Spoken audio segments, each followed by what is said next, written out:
on this? Wonderful. And we are going to use the Q&A section of Zoom tonight. So if you've got questions for our presenters this evening, please go ahead and use the Q&A option. That should be at the bottom of your screen. And if we don't get to your question, please feel free to email us at info@anjac.org. Or if you have a question that's unrelated to tonight's webinar, also please email us at info@anjac.org. So for those of you who I don't yet know, my name is Jennifer Coffey, and I have the pleasure of serving as ANJAC's Executive Director.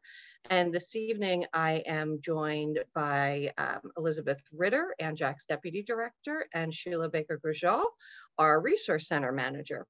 We also have several just brilliant presenters tonight and incredibly dedicated public servants. So I'm thrilled to bring you this program tonight. For those of you who don't know ANJAC, I'm sure most of you do, you know that our mission is to serve you. Our #1 priority is to work with you, our environmental commissioners, on what is most important to you. We work at both the local and the state level. We promote the issues that you see at the municipal level to the state level with the DEP, the governor's office, and the legislature to try to get statewide engagement on those issues. And that's why we're here this evening. We also work our mission by engaging in diverse and inclusive practices through our leadership, partnership, and education, because we are working to create a more equitable New Jersey with you as our partners. We thank you for your membership. If you are not sure if you are a member of ANJAC, if your municipality is a member, then you can go ahead and email us at info@anjac.org. And please check out the membership section of our website. As a member, you receive our quarterly ANJAC report. That's our magazine that reports on all of the updates that are happening at the state level regarding climate change and flood hazard and the conversion to clean energy and the issues that we hear from you. We also try to report on the successes that we see around the state that ECs have accomplished, as well as lessons learned, because it's important to learn from what worked as well as what's not working as well. Because our priority is you, we want to hear from you. So if you can go ahead and use the app on your phone to click on this QR code, or scan this QR code, we would like to hear from you just a few quick questions about what is most important to your environmental commission and your municipality, and that will help us to tailor future ANJAC reports, future resources, and webinars. And we also want to thank you for your individual donations. ANJAC is a 501c3 nonprofit, and we cannot do the work that we are doing tonight and throughout the year without your support. So if you find this program valuable to you and your municipality, we ask that if you can and when you can, you consider giving to ANJAC. All the donations that we receive at the $50 level or more will receive copies of our ANJAC report mailed directly to you. So again, thank you for your donations, for your membership. We greatly support it. And we ask that you stay in touch with us. This program, as all of our virtual programs, are on YouTube at our @ANJAC Views channel, as well as we provide links on Facebook and Instagram, updates of what's happening around the state and at the state level. So please do follow us on social media and check out our YouTube channel as well. So before I introduce our first speaker this evening, I do want to take a moment and recognize the passing of a state leader, but really a public servant. Lieutenant Governor Sheila Oliver passed away today. We were informed this morning. She has spent decades serving the state of New Jersey and really the people of New Jersey.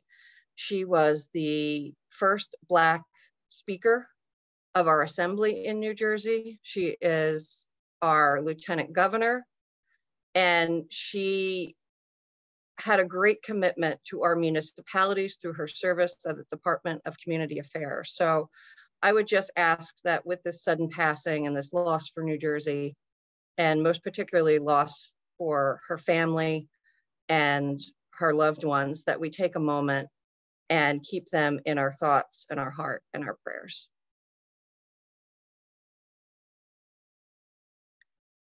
So with that, I would like us to pick up the mantle of continuing to serve New Jersey and the great people who live here in this state, as Lieutenant Governor Sheila Oliver had done for decades, as we continue forward this morning in talking about some monumental changes to regulations regarding flood hazard to better protect the people who live in this great state. And I say this is monumental because what we're about to talk about is the first time in this country of ours that we are using climate change, climate modeling data to regulate land use. Now, that may sound like common sense, because I personally think it is. I think we all would agree to that. But it is the first time that we have coded in regulation using climate modeling. So this is exciting. There are other states who are looking at New Jersey and are eager to learn about what we have done and how they can apply it to their state. So with that, I want to introduce not only a brilliant public servant and really just phenomenally dedicated person, but also my good friend, Vince Mazzei, who in November of 2022 was appointed as the New Jersey State Floodplain Administrator after serving for 2.5 years as DEP's Assistant Commissioner for Watershed and Land Management.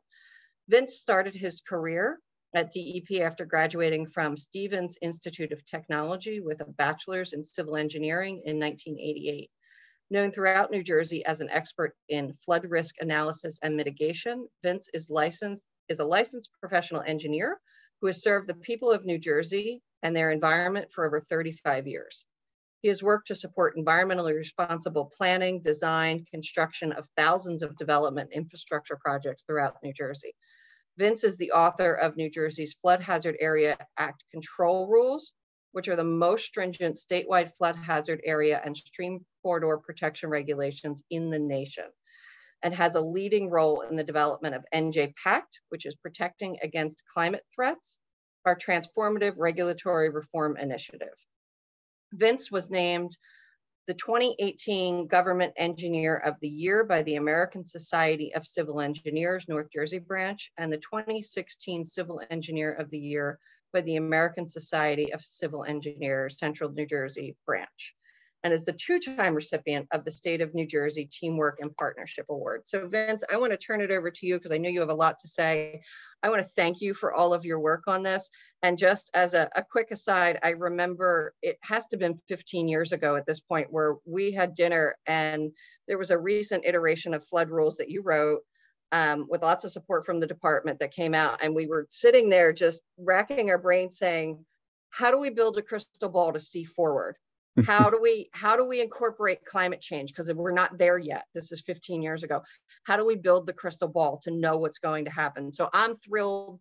I'm going to shush now to have you talk about the crystal ball that you've built and how this rule really is going to save lives. And so I'm thrilled to have so many people here. We've got 73 now, and they're going to be on task with getting their municipalities in line to make sure that we're in compliance with these rules. So take it away, Vince. It's all yours. Thank you so much, Jen. Really, really appreciate that. Let's see, first of all, if I can get the PowerPoint working. Can you see that screen? It's coming in. Yep, we've got it. Awesome. There we go. Thank you. Thank you so much for that intro. And, you know, it really is exciting because sometimes when I was a kid, I used to spend a lot of time with water. I would just play in streams, and we had a little pond in our backyard. And if you had told me when I was a kid that when I grew up, I was going to get to work for the state protecting all these surface waters and making sure that the water quality was good and that people were protected, that would have been the best thing you could have told me as a kid. So, you know, I'm just very thankful that I had this opportunity, and I'm thankful to speak to you all. And if I forget to tell you at the end, because I'm not sure in the PowerPoint if I put my email address, I'll read it to you later. But if you have any questions, because if you're like me, about an hour after the presentation's over or 2 o'clock in the morning or something, you'll think, oh, I should have asked this question and I forgot to. That's okay, because you can email me and I'm happy to answer your questions.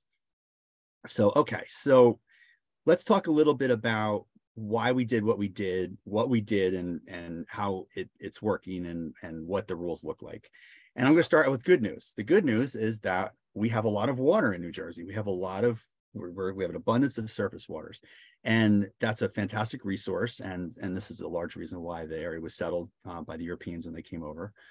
And as a result, though, most of our town centers, probably every town in the state, has some kind of stream going through it, because that's where settlements were made on water, because they were the navigable, they were the means of transportation and commerce and source of life.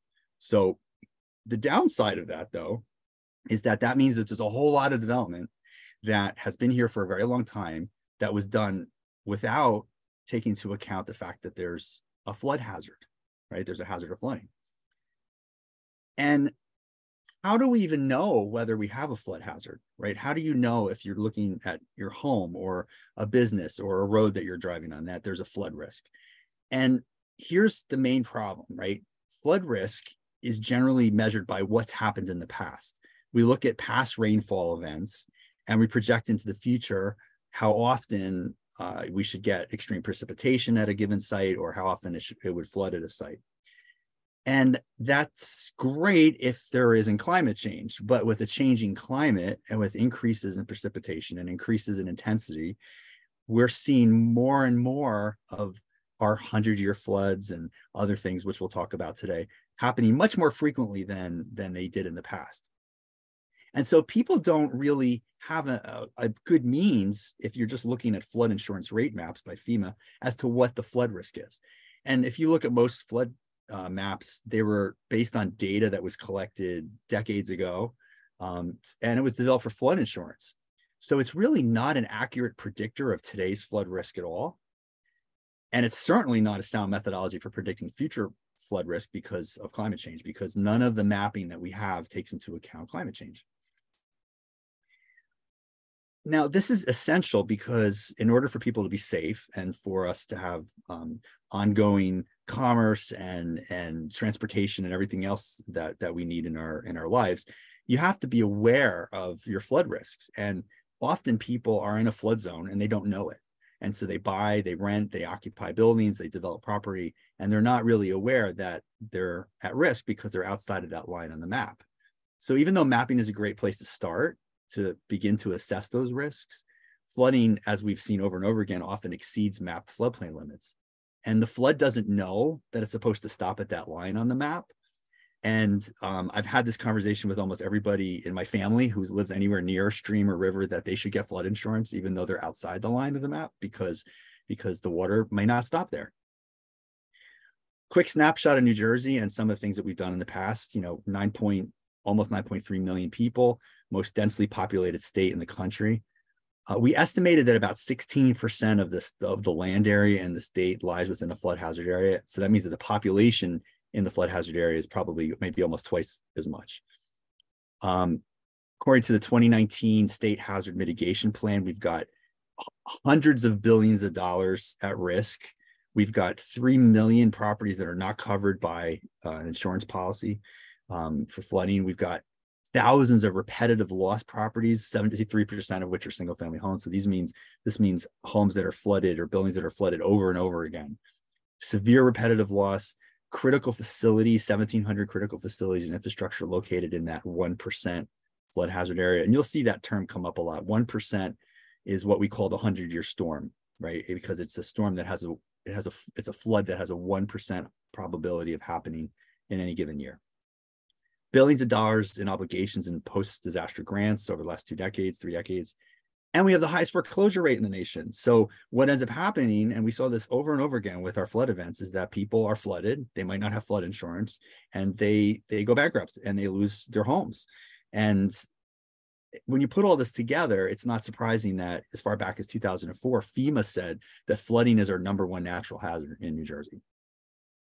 Now, we've done a lot in New Jersey to try to combat this and address this. The program that we operate in was actually started in 1929, because even back then there was a recognition that if you obstruct channels or you build bridges and dams and things and they're not correctly done, then you can cause flooding. We already regulated a flood that was bigger than FEMA's flood, because we knew as far back as 1974 that development was making flooding get worse. And On top of that, we have a foot of freeboard, which means that if you figure out what your flood elevation is, you had to go a foot higher for your roads and your buildings. We have 0% net fill or 0% flood storage displacement, which basically means if you can imagine a floodplain is like a bathtub full of water. If you step into a bathtub, your foot displaces some of that water. So that means the water's got to go somewhere else. So if I fill in my property in the floodplain and you live across the stream, it's going to flood you worse. So we have a law in the New Jersey that says 0%. If you fill any floodplain, you've got to create an equal volume of flood storage. No other state has anything like that. We make sure that buildings have what we call dry access during flood events, hospitals, schools, townhouses, that there's a way to get in and out during a flood. We've got very progressive statewide stormwater management policies, progressive stream corridor protection standards through our riparian zone standards. But despite all above, the damage due to flooding in New Jersey continues to increase annually. And if you put it all together, okay, we're the most densely populated state, chronic flooding issues dating back as long as we've recorded history. 16% of the state, much more of the population lying in a flood hazard area, enormous development pressure. Development itself can increase flooding if it's not regulated. And then just throw on top of that climate change. That's an unsustainable condition unless we step in and take some bold action and make changes. And that's what we've done here. Governor Murphy signed an executive order that then encouraged then Commissioner McCabe to sign an administrative order that directed the DEP to integrate climate change considerations, including sea level rise and chronic flooding, into its regulatory and permitting programs. So about 3 years ago, we started down this journey of looking at our flood hazard rules, our stormwater rules, our coastal zone management rules, our freshwater wetlands rules, to see how we can make them responsive to climate change, to how we can regulate things, not just for today's conditions, but for the conditions in the future that unfortunately we're going to inherit. Now, as you know, as the atmosphere is warmer, it can hold more water. And that means there's an increase in potential of energy in the atmosphere and therefore increase in potential for the intensity of storm events. And some studies suggested that by the end of the century, that heavy storm events could happen as much as 2 to 5 times more often than they did in the previous century. And I don't have to remind anyone of all the major flooding events that hit New Jersey just in this century alone. So let's make things worse before we make things better. I'm going to even give you some more news. When someone's designing a stormwater management system, they weren't until 2 weeks ago when we adopted this rule, they weren't designing the stormwater management systems for today's storm, much less for the future storms. They weren't even doing it for today's storms. They were designing it for data that was only updated through 1999. So we have seen changes since 1999, and I'm going to explain a study that we partnered with that identified what those changes were. So all these things that we do that guide state policy and our rules, they don't accurately reflect even what's happening today for current precipitation. And here's the kind of the core of the study that we did. So in 21, we partnered with NOAA, and we released a study that did 2 things. It looked at, well, what's happened since 1999 to our storm events, and what do we anticipate will happen through the end of the century? Because a road or a building or a bridge is likely still going to be here in 75 years, and that's the end of the century. So we want to ensure that buildings, roads, infrastructure, things that people are relying on to get them safely home or to be in their homes is safe, not just for today, but for future conditions. And the numbers that we found, it was staggering, right? Since 1999, you can see the 100-year storm in some counties has increased as much as 15% in just a 20-year period. And if you project that to the end of the century based on the modeling that we have, and this is all New Jersey specific data, so we have a high confidence in the data, that 100-year storms in some counties can be as much as 50% more by the end of the century. So if a 100-year storm event today is 8 inches of rain, that means it's going to be 12 inches of rain by the end of the century. So obviously more rain means more stormwater runoff, because that means more water hitting the ground. And more runoff means more riverine flow, because the water is now getting to our rivers to be conveyed to the ocean. So more water in the rivers means higher flood elevations, which means more people at risk. So our infrastructure that we have and our stormwater management systems that we have today can barely hold on to the storm events that we're having. And we see it over and over again now, where you have flash flooding, where you have storm events that overwhelm the storm sewer systems, and the road becomes the conduit for floodwaters. And so we're seeing increased depths of flooding along our riverine systems, and of course, unfortunately, increased risk to life and to property. So we were down this path looking at the data and trying to decide how best to approach it and incorporate it into our rules when Ida hit. Now, the rules that we adopted are not because of Ida, but Ida was a sad example of what, unfortunately, we're likely to see much, much more of over as decades continue. So September 1st, 2021, we had record rainfalls across good portions of the state. Newark experienced its highest 1 hour rainfall total ever recorded. There were parts of the state, including where I live in Hunterdon County, that got over 10 inches of rainfall within a couple hour period. So it was absolutely incredible to see what happened as a result. Now, I didn't take this picture. It's kind of small because it's blurry, but this is from the parking lot of the ShopRite in Flemington on Route 202. And you can see there's about 3 feet of water, 2 or 3 feet of water in the parking lot, about 3 feet of water in Route 202. There is no stream or river or lake or anything anywhere near here. This is all runoff from Flemington that couldn't be conveyed to streams because their storm sewer systems were overwhelmed. And Route 202 became a river. And several people died on Route 202 because the water came so fast that they couldn't get out of their cars in time and they were swept away. So we said, well, let's take a look at Ida and compare the flood elevations that we saw for Ida with what we regulate today. In other words, are people safe if a storm like this happens again? Are they going to be safe, or are we designed to a standard that's antiquated based on old data? And previous to the rulemaking, we looked at 2 sets of maps. We looked at state maps because the DEP has mapped some of the larger floodplains in the state. And that's based on a bigger flood than the 100-year. And then FEMA's got their 100-year flood. So what we would do is we would say, well, the flood's always going to be at least a foot higher than FEMA. We've been doing that for a long time. But what we found is that by looking at the case studies that I'm going to show you a couple, that the flooding was actually about 3 feet above FEMA's 100-year in all the places that we looked, which is 2 feet higher than what we previously regulated.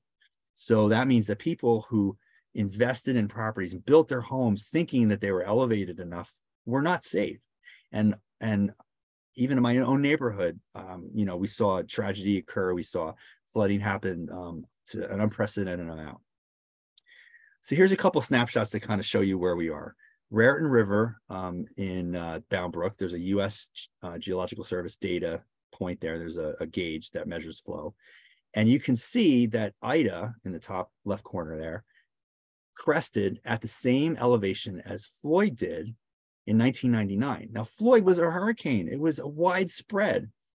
Yet Ida, this surgical kind of localized remnants of a tropical storm, we reached flooding that was equivalent to that in 1999. And what's even worse is that at this location, we've had 3 500-year floods in the last 24 years, since 1999. So if you're having 3 500-year floods, a flood that should happen statistically once every 500 years in a 24-year period, then that right there shows you that there's something wrong with the analysis, the statistics that have brought us to this point. And here's kind of how it hits the ground, and you can kind of see practically what happens. So here's Millstone River at Manville, and this is before Ida. And this is the same spot during Ida. Now you can see this white building that's shaped like a 7 in the corner as a reference point. I tried the best that I could to match up the flood maps to see, well, how did the flooding here comport with the mapping that we have? And you can see this entire neighborhood of homes here was all flooded and there was severe damage there. But if you look at the flood map, all of the homes in the middle here were not even mapped in a floodplain. none of these people were required by anybody to have insurance. And unless you have a lender that requires you to have flood insurance, you don't have it. And a lot of people we saw this unfortunately with Sandy, is once they pay off their mortgage, they drop their flood insurance because they say, well, you know, it hasn't flooded in decades. I can't afford it. I'm on a fixed income. And then when the flood comes, there's absolutely no protection. So we're trying to protect not just the people in the map flood zones, but the people outside the map flood zones. Now, here's a local example. This is a Google Maps picture of the road I live on before Ida, about a half a mile from my house, right? This is pre-Ida. This is the same spot picture that I took post-Ida. The Wickeecheokee Creek, Category 1 water, decided it wanted to be where the road was, and it moved about 100 feet to the right and took out about 900 feet of the road. So it's ironic because here I've been working for floodplain management my entire career, and my house and the road in front of my house are not in a flood zone. It never occurred to me that both ends of my road were in a flood zone and could get destroyed, and that's what happened. So our house was inaccessible for about 3 days during Ida. So that means if we had a medical emergency, if we needed to get more, you know, fuel for our generator or anything, we were trapped. And my neighbors fared even worse than we did. So that is unfortunately what we're likely to see more and more of. Okay, so what's the state of New Jersey going to do about this? Well, we proposed back in December what we call the Inland Flood Protection Rule, and that was adopted just 2 weeks ago yesterday. And this rule, as Jen mentioned, is the first statewide rule that incorporates future projections based on climate change for a regulatory purpose. So it opened up 2 of our rules, the Stormwater Management Rules and our Flood Hazard Area Control Act rules. And here are some key points. For stormwater, it requires that stormwater systems that are being installed today are not only designed to manage today's runoff, you know, adjusted from 1999, but also for future anticipated storms. So that way the storm systems can continue to function throughout the end of the century. And it prevents the use of some antiquated methods for stormwater calculation that were leading to some of the problems. Now, the flood hazard rule, it took the mapping that we used before. And if you remember earlier, I said that the mapping that we use and the regulatory flood elevation that we used up until 2 weeks ago was about 2 feet below what we saw with Ida. So we raised that by 2 feet. So every floodplain elevation in the entire state that we regulate to was raised 2 feet higher than it was before. So that means we're now at 3 feet above FEMA or 2 feet above a state map, whichever is higher. No, there's no other state that does FEMA +3. And if someone doesn't have a map or they think the map is wrong, they can calculate the floodplain. But if you calculate the floodplain and you do your computer modeling, you have to use it not based on 1999 data or today's data, but the year 2100 precipitation.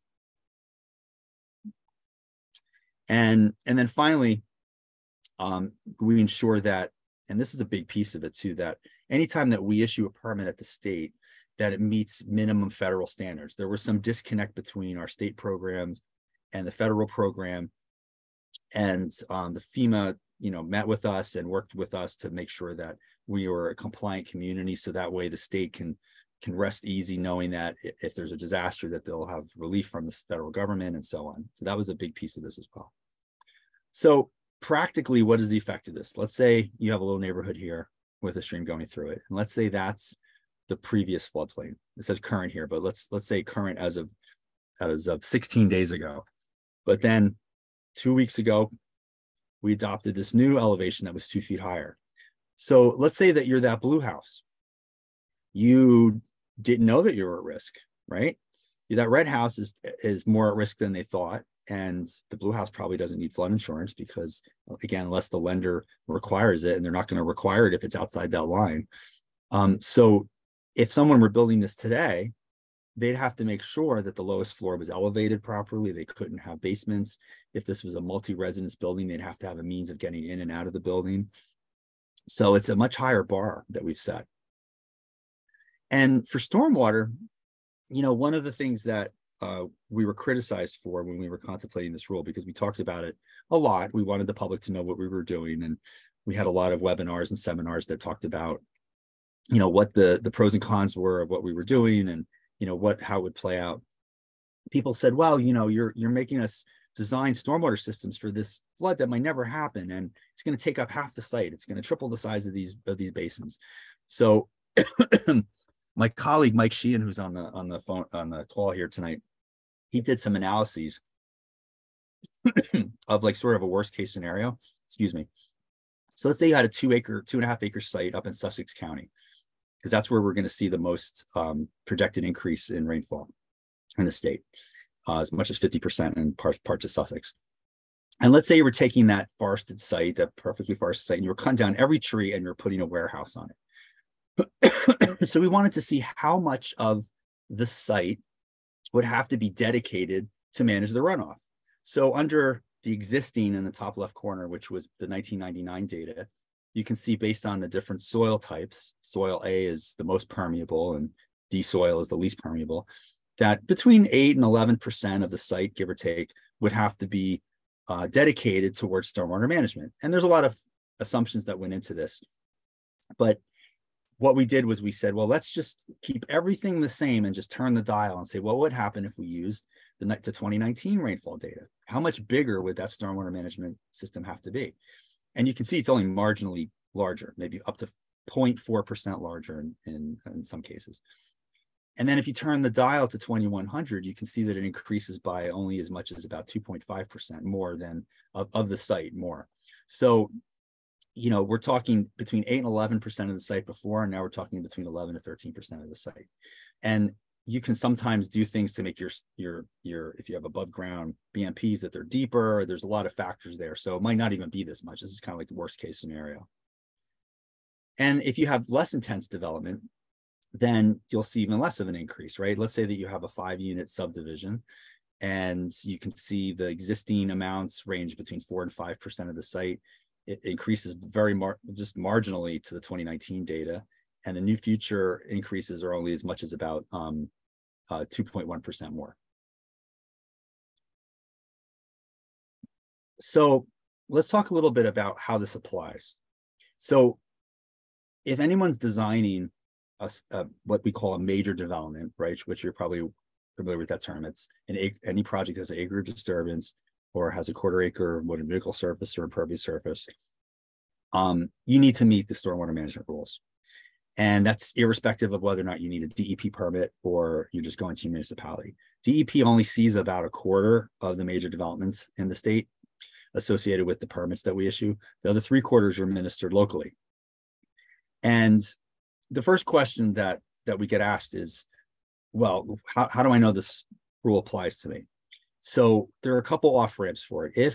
If you needed any one of these permits, flood hazard, wetlands, CAFRA, waterfront development, or highlands permit, and you had submitted a technically complete application for the project before the rule took effect 2 weeks ago, then the whole project is not subject to the new standards. It's subject to the standards that were in place at the time the application was made, because we can't retroactively apply standards to things that we received, right? It has to be a technically complete application, which means it can't just be a couple pieces of paper stapled together and sent in. It's got to be all the pieces there so that we can review it as of the 17th. So there's one provision though, the application has to include a stormwater management review component. You could sometimes need one of these permits and not trigger stormwater management, especially under our wetlands rules, because of the way they're structured. And we're going to fix that, but you had to have had a stormwater component. So in other words, you had to have submitted to DEP the calculations so that we could begin our review. Now, we've been using the term legacy instead of grandfather. Grandfather and grandfathering has a very unsavory past from post-Civil War Reconstruction era. And so we're moving away from that term grandfather. You won't find it in any of our rules. So we're saying that a project that came in before that date is legacy, or it's a legacy project. And there are a lot of things that will not legacy a project. If someone asked for an applicability determination from the state in the past and said, do I need a permit? And we said, no, that's a snapshot in time. And that's changed now that our floodplains are bigger. Same thing if you got a verification of the flood hazard area. That was based on the conditions under the previous rules and don't reflect current rules. freshwater wetlands LOIs, applications that don't include a stormwater management review component, that don't trigger the major development threshold, applications that are not technically complete prior to the 17th. So if something's received on the 17th or later, either locally or by the state, then it's subject to these rules with a provision that I'll talk about with your municipal flood ordinance, stormwater ordinance. So if it's not a project that needs a DEP permit, and watershed land management is our program, it can be legacied if certain local approvals under the municipal land use law are obtained. And there's a list in the rules in section 1.6. And basically it says that if you've reached one of these milestones, preliminary site plan approval, final site plan approval, building permits, so on, then, and that happened before the rule change, then you are legacied. Now, this is what's interesting. Municipalities, if it's a project that doesn't need a state permit, municipalities have up to a year to amend their municipal stormwater ordinance, except when it comes to projects that are covered under the residential site improvement standards, because they point to our stormwater rules. So if you have a project that's subject to RSIS, it now today needs to meet these standards, assuming it was applied for after or received those approvals locally after July 17th when the rule was adopted. If it's non-RSIS and it doesn't need a DEP permit, then that means it's not, these new standards, which are so important, are not going to kick in unless and until the municipality updates its stormwater ordinance. So please focus as much attention as you can on getting that done to protect your communities, and we will help you every step of the way. So it gets a little complicated, right? Because there's already some legacy provisions based on, projects that were received before we adopted green infrastructure requirements in 2021. So really there's 3 sets of stormwater management rules that someone could theoretically be subject to. And it's messy, and eventually this will go away. But you could have situations where a project is not subject to green infrastructure because it came in before March 2nd, 2021, or it came in after March 2nd, but before 2 weeks ago, and then it's subject to those rules. And then after July 17th, it's subject to the current rules. So the heart of the stormwater management rules, there's 2 tables. There's one table that shows the current precipitation adjustment factors. And what this does is that it adjusts the rainfall data that we got from the National Weather Service that everybody uses, that was last updated in 1999, and it adjusts it for the year 2019 conditions, which is when the study was done. And so you can see it's a relatively modest increase. I think the highest there is in Warren County. It's a 15% increase for the 100-year design storm, which is pretty significant since it was only 20 years. And then the second table is the future precipitation change factor. So this brings rainfall last updated in 1999 out to the year 2100. And you can see whether you're designing for a 2-year storm, a 10-year storm, or a 100-year storm, depending on which county you're in. These are your adjustment factors. So you take the rainfall data, multiply it by that, and then that's what you design your stormwater management system to. Groundwater recharge, obviously that needs to be based on there's different ways to design it, but if you're designing it based on the difference between pre and post construction runoff, you now have to calculate that using the projected 2100 2-year storm amounts. And there's now 6 storms that someone has to show us that the stormwater management system works for. The year 2019 precipitation for the 210 and 100 year, and the 2100 precipitation for the 210 and 100 year for existing and proposed conditions. And this is all necessary, as I've said before, to ensure that BMPs will continue to work, not just today, but for future conditions through the end of the century. Now, under flood hazard, unlike stormwater, where we only see a fraction of the major developments, we see all applications for activities in flood hazard areas at the state level. So all regulated activities in the old floodplain and in this new expanded floodplain are subject to the standards, except for 4 cases. And these are like legacy cases. One is if you, whoops, went too fast. So if you remember before, I showed you this is like the before and after the floodplain, right? So that blue house might be covered, it might not be covered. So here's the first case. the activity, the thing, the house, the road, the outfall structure, whatever it is that's being built, is part of a project, an overall project that already has a valid flood hazard permit. So if someone came in for this 3-unit subdivision and only the red house was in the floodplain at the time, and they got a permit for us for the red house, we're not going to now go back and get a second bite of the apple and make them get a permit for the blue house, because they got a permit for everything that they needed at the time that the rules were in effect. So we could say that the blue house is legacied from the new rules. Now, if I were meeting the permittee and having a conversation with them, I would do what I could to try to convince them that raising the house 2 feet would be the safe and right thing to do, but we wouldn't be able to compel them to do that. So let's say that it's also part of a project that needs a permit and you submitted an application before July 17th. So before July 17th, you only needed a permit for that red house. After July 17th, you needed it for that blue house, but that's okay. You submitted an application before the rule change. So again, the blue house is legacy. The third case is if you did not need a flood hazard permit for anything on your site, but now maybe part of your site's in the expanded floodplain. If you reached one of these 5 municipal approvals prior to July 17th, 2023, then you would also be legacied from the rule. And then finally, if you didn't need a local approval and you weren't in the floodplain before, like let's say you're DOT and you don't need a municipal approval, and you're now in this expanded floodplain, if you started construction on the activity before July 17th, then you're also legacy. But it's a very narrow definition because, for example, this house here, here's the old flood hazard area, here's the new flood hazard area. It's now in that expanded area. So unless some permanent construction was placed, and I won't bore you with reading this because you can read it to yourself, but basically what it's saying is that clearing a site or grading a site or cutting down trees does not constitute commencement of regulated activities. You have to do some permanent construction, like pouring a slab or a footing for a building or putting in piles or constructing columns, and so on. So and we've seen this happen now where people were outside the old floodplain, they have not commenced construction, they didn't have local approvals, they now need to meet these new standards. And that's appropriate because we now know that the floodplains that we had been regulating to for very long are not safe enough. Just a few more slides and then we can talk about all the many other things that we could talk about tonight.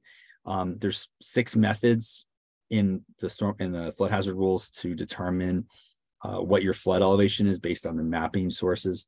And real quickly, if you're using method 1, that's the state map. It's 2 feet above the flood that we mapped back in the 70s and 80s. The tidal flood elevation is not changing right now, but we have a rule proposal that will be rolling out in a couple months that applies sea level rise to our coastline. And just like this rule, which deals with precipitation driven flooding, that rule will deal with sea level rise driven flooding. And we're proposing to add 5 feet to the flood elevation along the ocean, and that be our regulatory flood. So that means buildings would have to be 5 feet higher than before. But that's not affected in this rule. And that won't take effect until sometime in 2024 when we adopt it. If you're using a FEMA map, then it's got to be 3 feet above the FEMA map. If you're calculating it for various reasons, like you're replacing a bridge or a culvert, then you have to calculate your flood and then add 2 feet to it. We have a way to approximate flooding in the state where there's no maps, and we've added 1 foot to those tables because we did an analysis about 15, 20 years ago on all our flood maps, and we came up with a very conservative table that we know now it's not necessary to add 2 feet to it. It was adding 1 foot is plenty conservative. And then if you're calculating it, which is what a lot of people will be doing, is you're not calculating it based on today's runoff or 1999's runoff. You're calculating it based on the future 2100-year precipitation. And then you're increasing that by 25%. So you figure out how much water's in the floodplain, add 25% to it for that future condition. And then that's what you model your floodplain. This picture here, I guess you can't answer the question. Well, I normally would ask the questions, where is this picture? I'll tell you. So this picture was taken in 1955, not by me, of the Delaware River in Phillipsburg. That's the Free Bridge in Phillipsburg. And the story goes that, and I talked to somebody that saw this happen, that there was a barn floating down the river. This is during Hurricane Diane in 55. And the barn had all these chickens on the roof, and the barn slammed into the bridge. All the kids ran down to watch it happen, and chickens went flying throughout Phillipsburg and Easton for days after the fact. So there's some anecdotes for you to get you on. Just a couple more slides. If a person has obtained a verification of the flood hazard area or one of those applicability determinations, it does not exempt a project from the new standards, because as I mentioned, they're just a snapshot in time. And just like freshwater wetlands letters of interpretation, site conditions change, right? It happens with LOIs where we had a resource classification of intermediate value, and then subsequent to the LOI, we found out that there was threatened endangered species habitat. And so that means it became an exceptional value wetlands and had a 150-foot transition area. So that's not uncommon for the state to have that happen. And if you had a verification, we're not going to revoke it, but we're going to say, if you're going to use that verification to design a project, you're going to have to design that project for the current rules. So you're going to have to be 2 feet higher than the elevation shown on that verification. And last slide before I turn it over to others. One of the big components, as I mentioned, was that there was some disconnect between the state program and the federal program. In 99% of the cases, our state program was equal to, and in most cases, well exceeded federal minimums.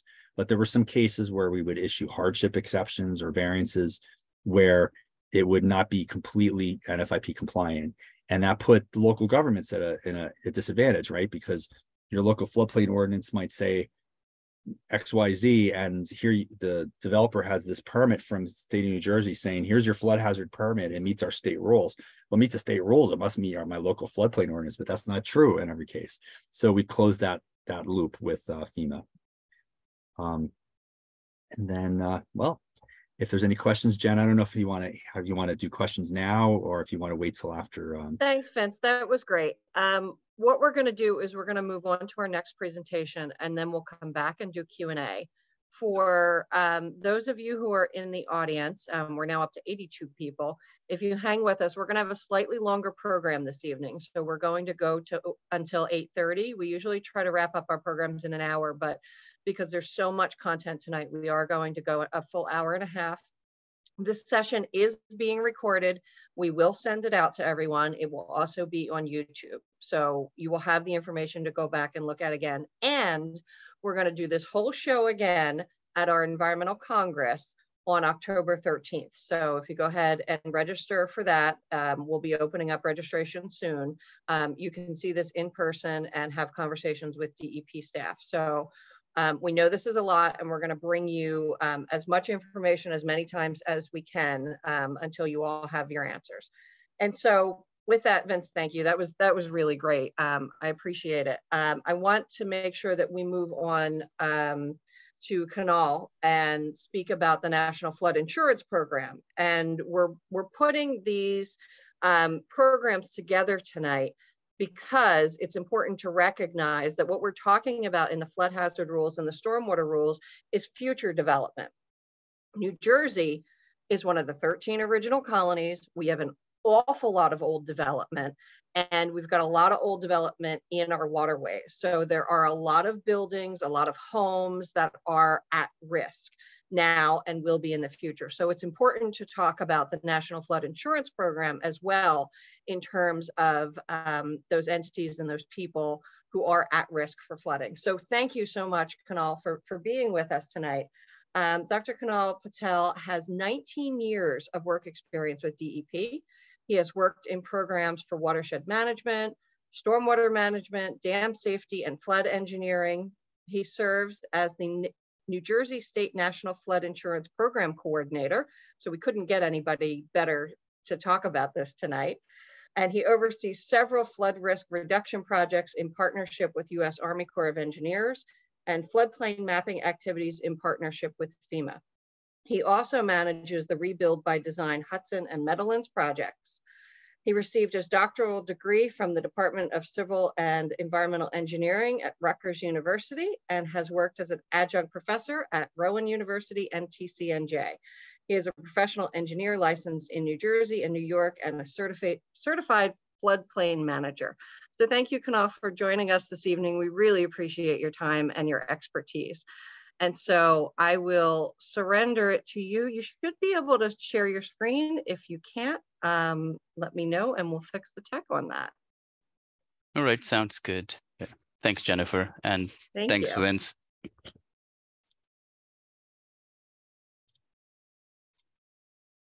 Yep, it's coming in now. Yep. Perfect, thank you. Teaching has allowed me to get used to all these technologies, you know, especially during COVID. I used a whole bunch of tools, Zoom, Adobe Connect, WebEx, you name it.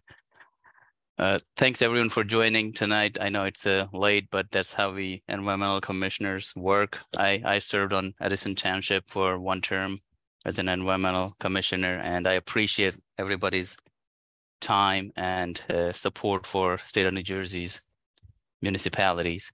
So the National Flood Insurance Program was enacted in 1968. And the reason it was enacted was it was very difficult for people to get commercial flood insurance at the time. And as you can imagine, the reason was it was a risky asset to insure. And things have just gotten worse, like Vince demonstrated, right? We get more data, more information, and it shows that we are actually suffering more losses. In fact, NFIP was supposed to be self-sustaining based on the flood insurance premiums. And it was until 2005. And you could probably guess that was when Katrina occurred. And since then, NFIP has been in red. It's, as of last year, NFIP program owes US Treasury over $20 billion.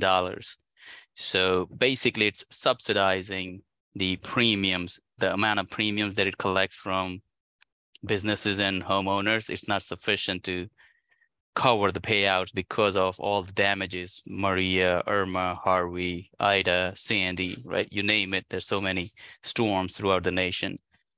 So why is this program running? Well, Congress wants to make sure that our businesses, our homeowners, residents, they are able to have affordable health and not health insurance, sorry, my bad, flood insurance. And back in 2012, Congress did try and directed FEMA to make their flood insurance premium more reflective of the actual risk. But then there were so many complaints throughout the nation that it would become almost unaffordable for many homeowners to have flood insurance.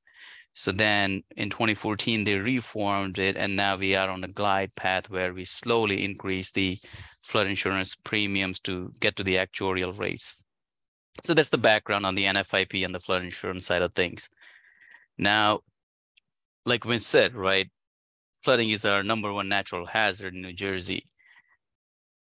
However, in federal government's eyes, this is a voluntary program, NFIP. Communities do not have to participate. There are no federal or state law requirements that requires the communities to join the National Flood Insurance Program. I always put it out first. Cal, I'm sorry to interrupt you, but if you could put your slides in presentation mode, then they would be bigger and we could read them a little bit. Oh, okay. All right. Thanks. Thank you. Yep. Let me get this out. And then, oh, that's too small. I'm looking for that glass somewhere here. Down on the bottom of your screen, there's a, yep, there you go. Yep, there you go. Perfect, thank you. Still adjusting to my new glasses, but okay, got it. Is it good now, Jennifer? Yeah, actually, we've got your, the next slide preview is showing now, so it's even smaller. Oh boy. we try to improve things. All right, let's do it. I think I have two screens. That's the problem. Well, if that's the best way, that's better than the previous version. Now it sounds like an eye exam here. Better this way or better that way? I think we can work with that. Okay, sorry about that. Could try to make it a little bit bigger. How about that? Yeah, that's better. Thank you. Yep, all right. So in federal government's eyes, the program is voluntary. Communities are required to do certain things if they decide to join the program. And I always mention this because sometimes municipal governments, they are not aware of the fact that this NFIP program, it's not an unfunded mandate that sometimes we hear. So we always clarify this first, that it's a voluntary program. Because we have so many hazards in the state of New Jersey, many municipal governments, almost all, I would say, have decided to join the program. In fact, there are 552 communities that participate in the NFIP program. And the participation in the program allows to buy the federal flood insurance, the more affordable premiums. Whenever you buy, sell home, if you are doing a transaction within the flood hazard area, then it is required to have the flood insurance. And having this NFIP participation allows businesses and residents to purchase the federal flood insurance. Another common misconception is that I don't need to have a flood insurance because if there's a disaster, government will provide the disaster assistance.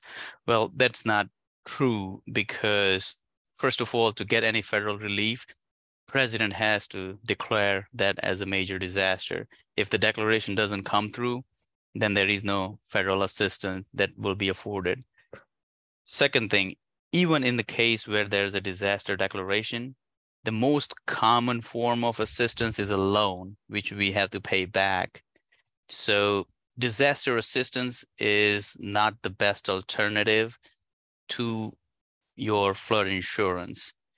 Therefore, we always encourage that buy flood insurance.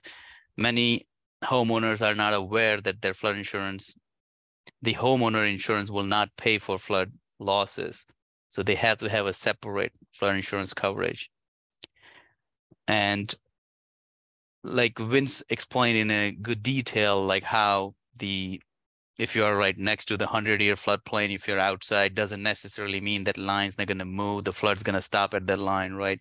In fact, we noticed in the recent events, the Henri and Ida, over a third of the claims were outside of the FEMA mapped 100-year floodplain. So we strongly encourage people to buy flood insurance and protect themselves. The amount of coverage that's available for residential is $250,000. For buildings, $100,000 for contents. And for commercial properties, it's up to $500,000 for buildings and $500,000 for contents. So to participate in the NFIP program, the requirement is that the community must adopt and enforce floodplain management regulations. And it also requires that each municipality, they designate a local floodplain administrator who is responsible to administer those ordinances.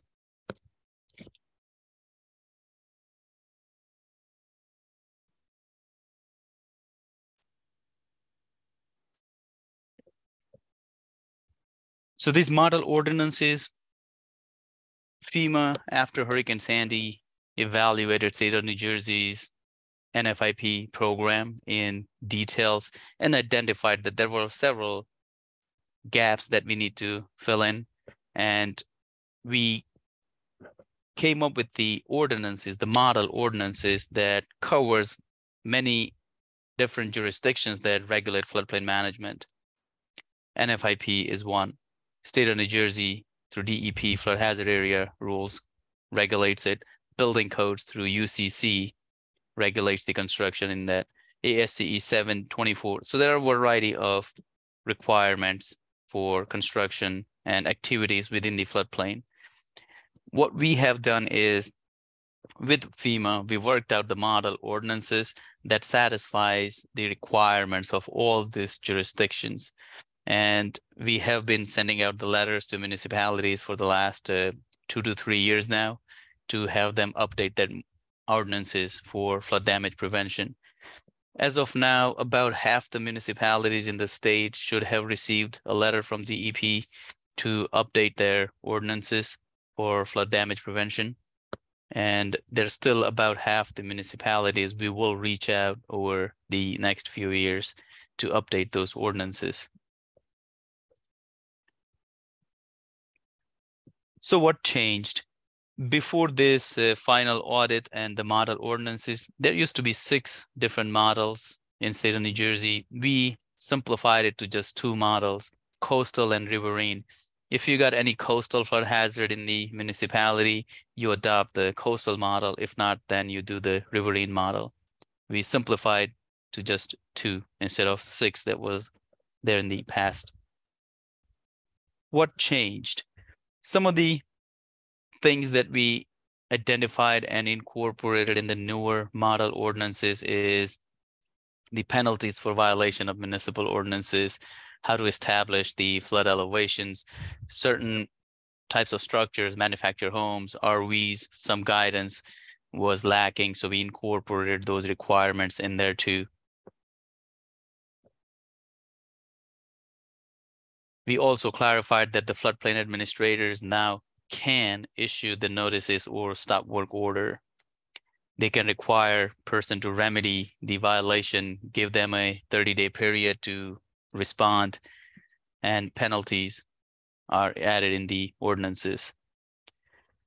These floodplain administrators, typically they work in conjunctions with the construction officials, and we have seen in practice what happens now from learning from many floodplain administrators is that if there's a project in the floodplain, typically the construction official will send those projects to floodplain administrators for approval first.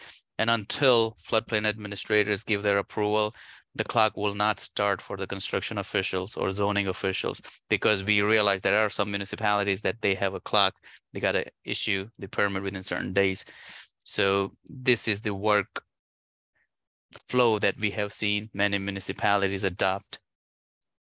The floodplain administrator, it could be your municipal engineer, it could be your construction official, or any other municipal employee or engineering firm that the municipal government can also hire for assistance. Now, the ordinance adoption process, it's a complex flow. What we suggest is send it to DEP first before you, because FEMA will not approve it until it has the eyes from our office first, because we want to make sure that you adopt the ordinance that incorporates federal government's requirements, the state requirements, and then there's nothing that's added into it that doesn't meet the guidelines or federal requirements. So we review your draft ordinances in detail, and then we coordinate with FEMA to make sure that it gets approved. So first thing, if you get that letter, you will submit the draft to DEP. Now, some towns we have seen, they voluntarily want to go ahead and update their ordinances. They can do that. That's fine too. We will assist those municipalities to update their ordinances as well. I have a couple contacts here. You could reach out to get the guidance if you want to have your municipality update their flood damage prevention ordinances. We will be more than happy to assist. And Jennifer, that was my last slide. I think I'm good for any questions. Wonderful. Thank you, Dr. Patel. I appreciate that. So what we'll do now is we'll have you stop sharing your screen, and we'll ask Vince if he will turn on his camera. And we have quite a few really good questions. So we are going to lightning round. I'm going to move from the top of the order to the bottom of the order and go back and forth a little bit so we get some questions going about the flood hazard rules as well as the National Flood Insurance Program. Anything that we aren't able to answer tonight, we will capture these questions, and putting you on the hot seat, Dr. Patel and Vince, if we can come back to you, and then we'll correspond directly with the people to the extent that we can. We've got a few anonymous in there, but we'll do our best to get all these questions answered. So with that said, let's start at the top of the order. And so this is for you, Vince. Jim asks, I understand climate modeling will employ more up-to-date information to determine floodplain boundaries. However, I've read that communities in the Highlands region where flood risk is reduced by elevation in some cases. Will these townships be held to the same requirements for the inland flood protection rules? So if you could talk a little bit about where we actually do have some elevation in New Jersey and how these rules affect them, that would be great.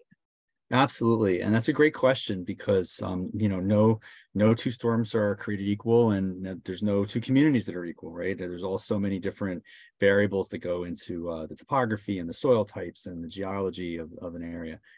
So the Highlands is lucky in the sense that because it has a lot of topography and relief, that there are high points that are not in flood zones, right? Because they're at the top of the hill instead of the bottom of the hill. But if you're along the bottom of the hill where the streams are, then the flooding will increase as much as anywhere else in the state. Actually, in the northwest part of the state is where we're seeing the greatest increases in precipitation intensity. So yes, it would affect that. And the same thing with stormwater management, right? We're projecting out to the year 2100 using the rainfall amounts. Water that falls in a Highlands community is going to end up going downstream out of the Highlands into some other community. And so people downstream are inheriting your stormwater if you're in the Highlands. And so, and that's the case with any headwater areas. So it's critical that in headwater areas, as well as everywhere else, that we employ protective standards. Great, thank you. I appreciate that answer. Let's go to flood insurance. I've got one for you, Kunal. This attendee asks, does a community need to participate in the National Flood Insurance Program for residents to purchase flood insurance or to receive discounted rates based on the level of mitigation or education? So that's right. Municipality have to participate in the National Flood Insurance Program. Only then those residents in those communities are eligible to get the flood insurance. Basically, FEMA wanted some entity that has the authority to implement and enforce the ordinances. So municipal government has that. And if they adopt the ordinances and enforce them, then the residents becomes eligible to buy the flood insurance. Now, the discount parts is when the communities do more than the minimum federal requirements, then federal government starts giving the discounts on the flood insurance premiums. Starts out with the lowest amount is 5% discount on the premiums. We have some communities in New Jersey that get up to, I believe, 40% discount on their flood insurance premiums because they do so much more than the minimum federal requirements. Right. And about how many communities in New Jersey did you say were enrolled? 552, that includes the NJSEA, so 551 municipal governments. Okay, so the majority of New Jersey, because we have 565 communities. So Right. The question I'm going to get on email at follow-up is who's missing from that list. So I'll take that answer offline, and we can correspond about that, because I know there are going to be a couple of people who are interested in that question. Okay. Thank you. Vince, I'm gonna volley back to you, and we'll talk about flood rules. There was some mention, or you mentioned, dry access laws. And so are these for institutions that serve a certain percent of people? Thinking about how the IDD, the intellectually developmentally disabled community, and how many group living situations there are with small, less than 5 vulnerable populations. Well, that's a great question. So the dry access requirements apply to any multi-residence building, which is 3 units or more. So a single family home and duplex by itself is not, but 3 units or more is. And it also applies to any building that we call a critical building. Critical building is any place where there's healthcare being offered, daycare, so a retirement home, hospitals, medical clinics, and so a home that would serve IDD individuals would certainly be covered by that. And so if one were being constructed today, there would have to be a demonstration by the applicant that people in that community could get out of the building during a flood, that there's a dry means of access, and that emergency vehicles could get to the building. Great, thank you. I have a follow-up, which was actually a question of mine for you, Vince. Will the DEP model flood ordinance be revised to include the inland flood rules? And I will add to that the update in precipitation volumes for stormwater. So there's two pieces to that, right? There's the floodplain ordinance part that that Canal was speaking about, and then there's the stormwater control ordinance that each community has as well. So Canal, correct me if I'm wrong. In any flood ordinance that was adopted in the last 2 years, pretty much, what it does is it just points to the flood hazard rules as they exist. So there's nothing that needs to be done in those communities because it already points to the flood hazard rules as amended and supplemented. Right, you're right. So any community that adopted the ordinances since 2020, they are good to go. They don't need to make changes. There is the guidance document that goes with these ordinances that will change, and we are in the process of updating that guidance document, and we should have that in like next couple of weeks, and then we'll post it on our website. So ordinances, if they adopted in the last 3 years, they're good to go. The guidance document that goes with those ordinances, that would change. Now, the stormwater control ordinances, it depends how they're worded too, because I'm not sure if they often say 7:8 as amended and supplemented, or if it just points to a point in time. I think most of them point to a point in time, and so those would have to all be amended by the municipalities, and they have a year to do that. And so that would have to incorporate all the new precipitation, everything that the stormwater rules include now. Yeah, so that's a really good point, Vince, and I want to underscore that because we've got another question about ordinances that I think your answer addresses. For the environmental commissioners out there or municipal officials, you do need to look at your ordinance and how it's written.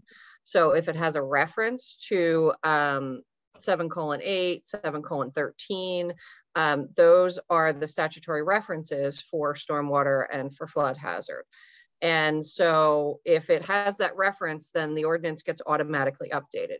If it doesn't have that reference and it talks about more specifics, then you've got a bit of an issue and your ordinance needs to be updated. Vince, is there anything you wanted to add to that, or did I get that mostly right? You got it. Awesome. You're hired. And so, I don't know about that. You're natural. So what we'll do is ANJAC will work with the DEP, and we will develop some language that you can use to look specifically at your ordinance. We're going to be talking about this a lot. Municipalities do have a year to update their ordinance for non-residential projects.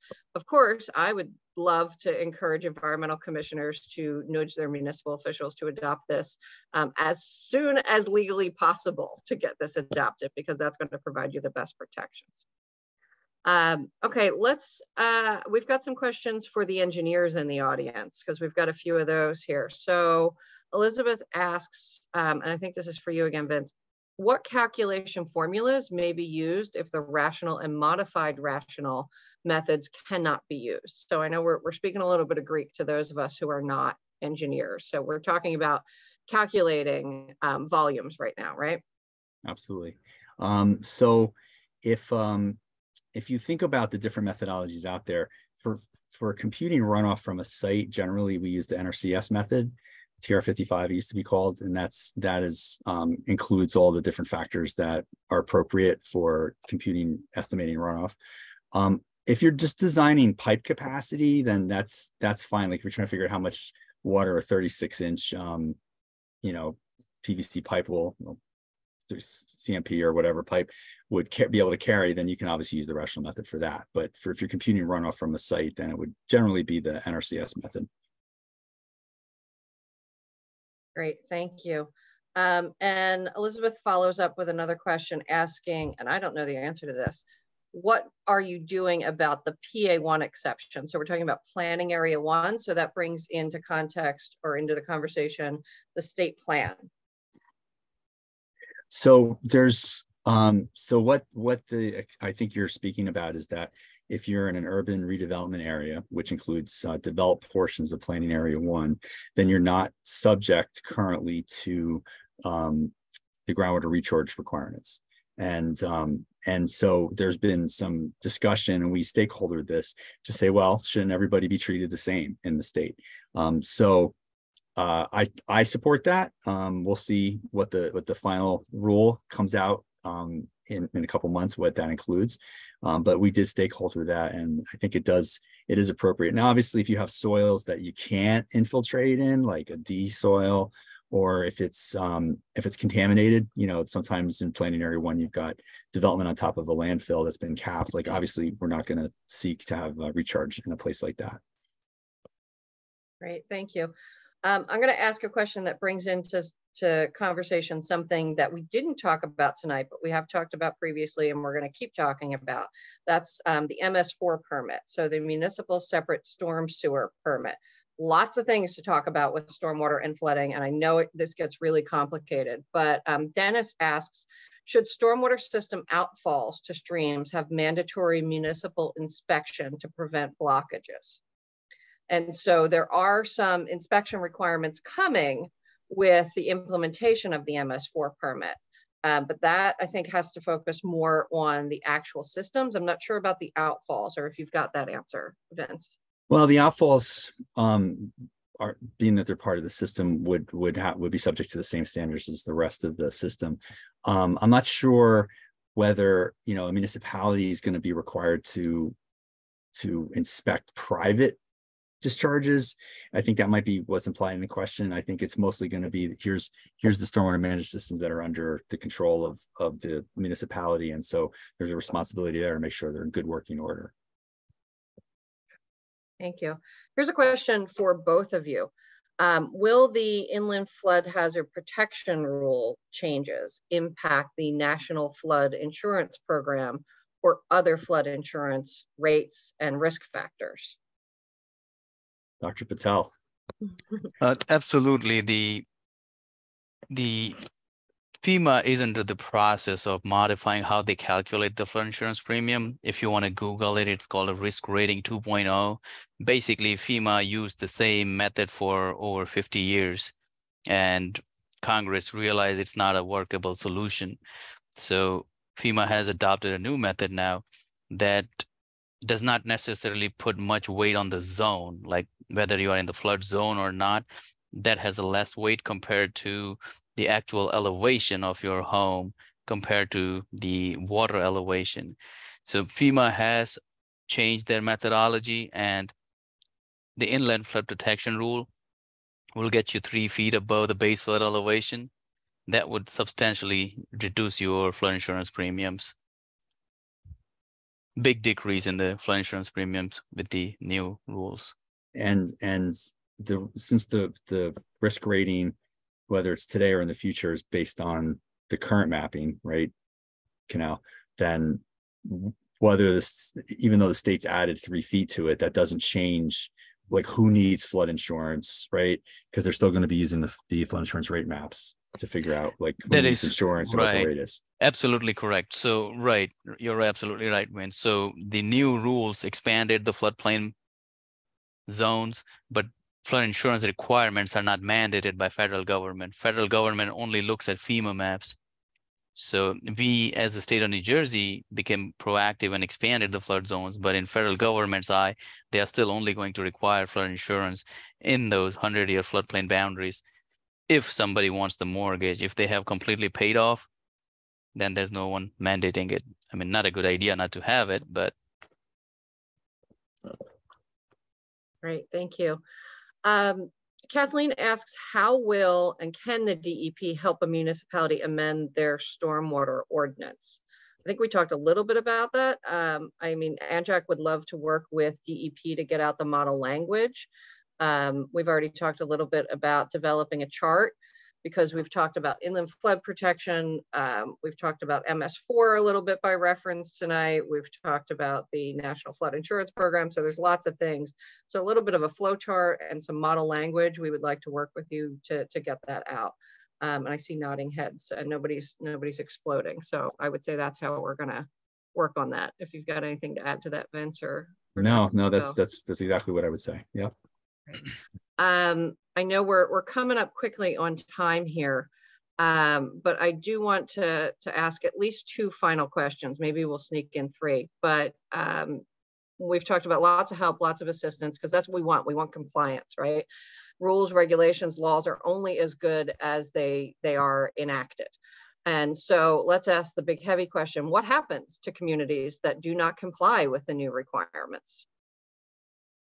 So a community that does not comply, if they are approving projects that don't meet the new standards, then there could be enforcement action against the community, and there certainly would be enforcement action against the individuals that are building, because it's incumbent on developers to make sure that they're meeting all the regulations. And so just because they're meeting just because they're meeting a local rule that might differ from the state doesn't mean that they're not off the hook for meeting the state rules.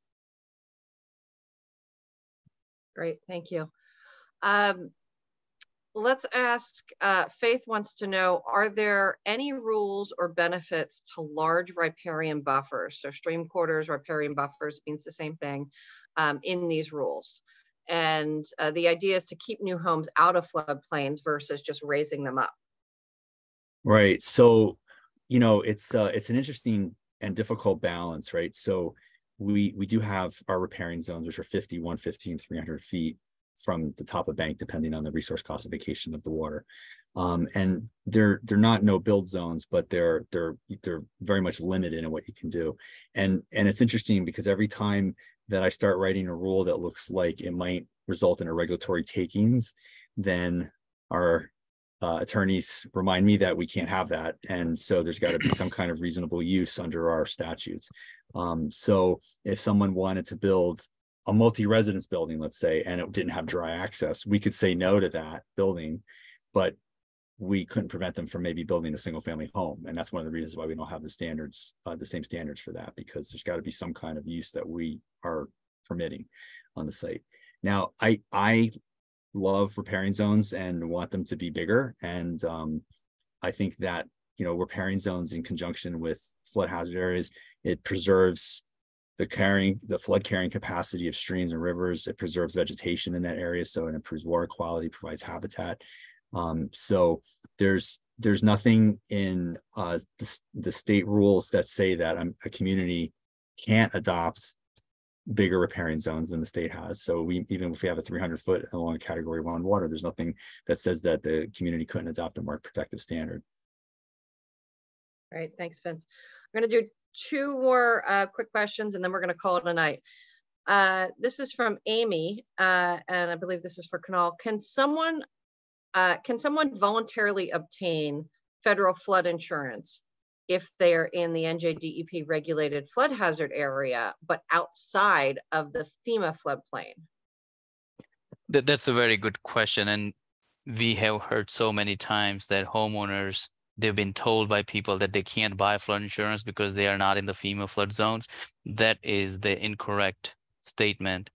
Anyone can buy the flood insurance as long as their municipality is participating in an FIP.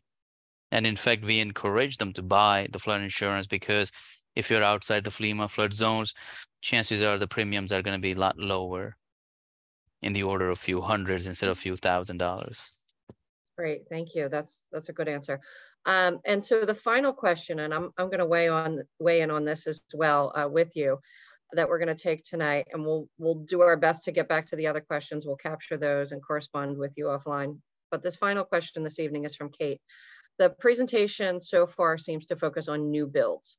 What about existing builds in vulnerable communities. Also, a follow-up related question is cost. Flood insurance can be so expensive that it truly does become the pejorative of only those who can afford it. Building to increase standards can increase costs. How can municipalities reconcile these increased costs with the need for future resiliency?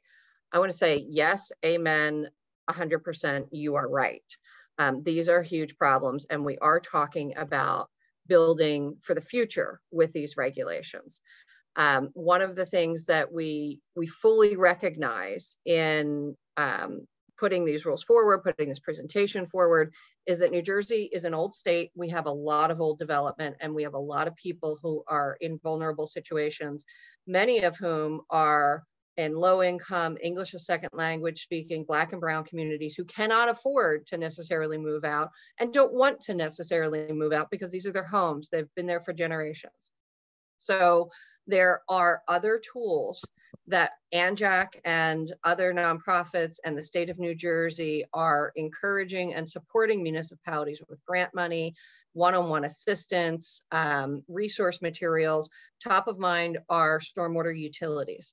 We have to do better for the future, but we also have to address the problems that we have created in the past that are coming to bite us now. And so stormwater utilities create an equitable, sustainable financial solution for addressing those issues by holding those who are most accountable or most responsible for generating stormwater runoff that's unmanaged at this time. Because again, we got old development that predates regulations, holding them responsible for managing their stormwater so that you who are living in the floodplain start to receive less of that impact.